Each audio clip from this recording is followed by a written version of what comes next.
নমস্কার বন্ধুরা, আজ রান্না করব সোয়াবিন কারি। তাই সোয়াবিন জলে ভিজিয়ে দিচ্ছি। সোয়াবিন জল থেকে তুলে নিয়েছি, এবার ভেজে নেব। জলটা ভালো করে সোয়াবিন থেকে নিংড়ে নিতে হবে। কড়াইয়ে তেল দিয়ে দিয়েছি, এবার নুন হলুদ দিয়ে দিচ্ছি।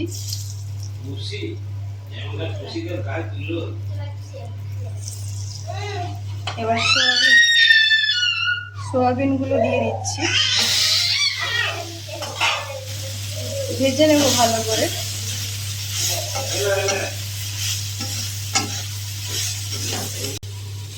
আলু কেটে ধুয়ে নিয়েছি। সোয়াবিন ভাজা হয়ে গেছে, এবার নামিয়ে নেব। আলু ভেজে নেব। তেল দিয়ে দিয়েছি, নুন হলুদ দিয়ে দিচ্ছি।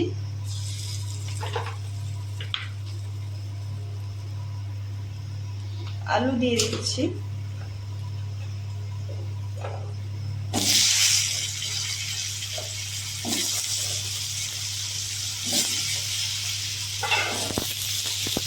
আলুগুলো ভালো করে ভেজে নেব। আলু ভাজা হয়ে গেছে, নামিয়ে নেব।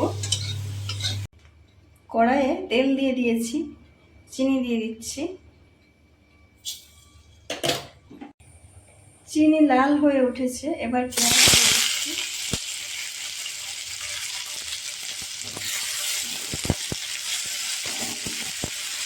নুন দিয়ে দেব।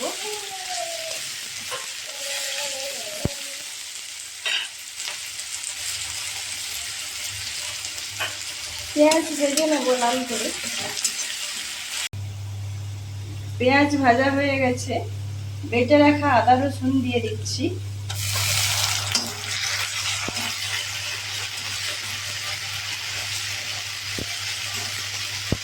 এবার লঙ্কা হলুদ দিয়ে দিচ্ছি।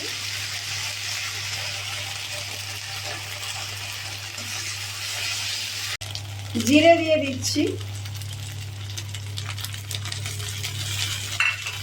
একসাথে সব মশলা ভালো করে কষিয়ে নেব। টমেটো দিয়ে দিচ্ছি, কষিয়ে নেব। হয়ে গেছে, ভেজে রাখা সয়াবিন আলু দিয়ে দেব। একসাথে কষিয়ে নেব।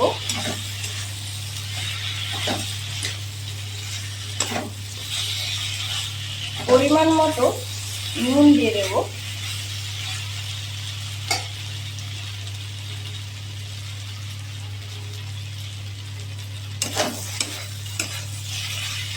কষিয়ে নিচ্ছি। আলু সোয়াবিন কষানো হয়ে গেছে, এবার জল দিয়ে দিচ্ছি।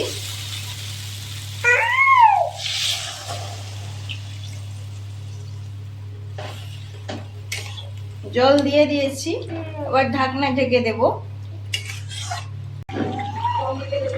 রান্না হয়ে গেছে, এবার নামিয়ে নেব। এইভাবে একবার তোমরাও রান্না করো, খেতে খুব ভালো লাগবে।